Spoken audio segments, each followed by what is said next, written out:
Bien, bonjour à tous. J'espère que tout le monde va bien et que tout le monde est en bonne santé. On se retrouve aujourd'hui pour la suite de l'histoire de la Befana. La semaine dernière, je vous avais relu le début que nous avions déjà vu en classe.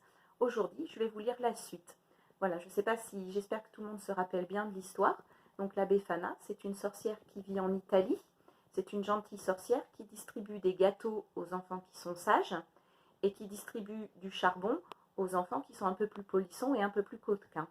Et dans l'histoire, justement, elle va faire la connaissance de Nicolo, qui est lui un garçon un petit coquin, un petit peu coquin. Oui.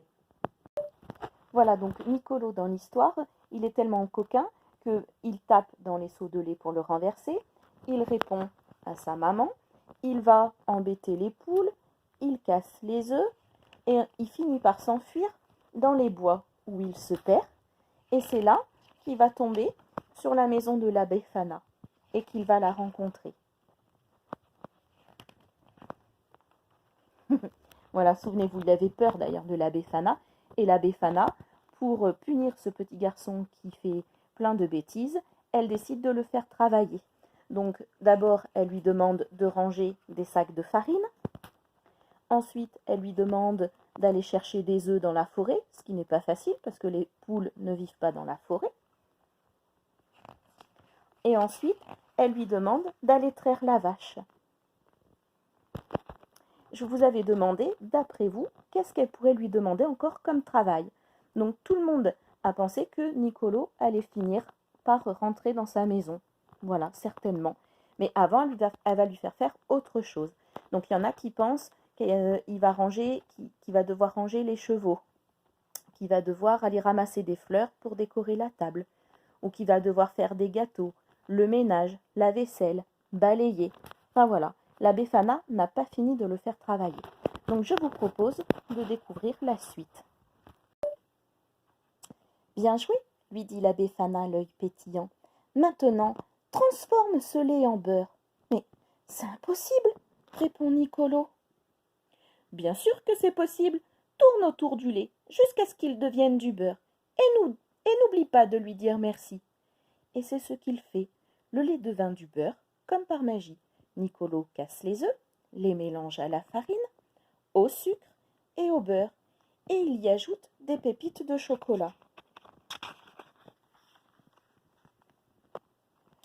Les gâteaux dans le four, Nicolo aide la Befana à nettoyer, à balayer et ranger. Il n'a jamais autant travaillé. Il est épuisé. Au moment où il veut se reposer, de la gazinière se dégage une odeur savoureuse de chocolat. La Befana décrète. On y va. Où ça demande Nicolo, exténué. Les distribuer. La Befana sort les biscuits chauds et moelleux du four, et elle en remplit un gros sac. Et les gâteaux au charbon demande Nicolo. Tu as déjà goûté des gâteaux au charbon? Ce ne serait vraiment pas bon. Nicolo enfourche le balai et s'agrippe à la Befana. Le balai décolle en un éclair et survole la forêt endormie et les paisibles chaumières.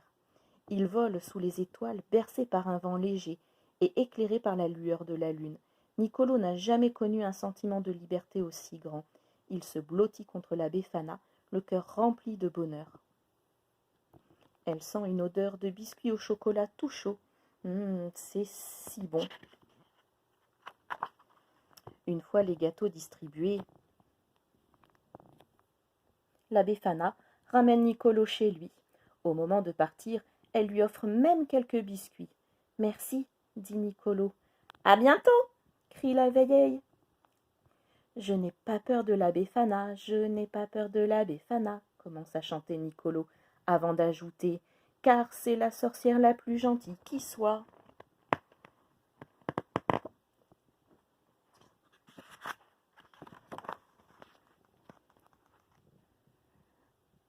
Et voilà, depuis ce jour, Nicolo est gentil et poli et aide sa maman dans les tâches ménagères. Et oui, finalement, la Befana a demandé à Nicolo de faire du beurre parce qu'avec de la farine, des œufs, du lait ou du beurre, ils peuvent fabriquer les petits gâteaux.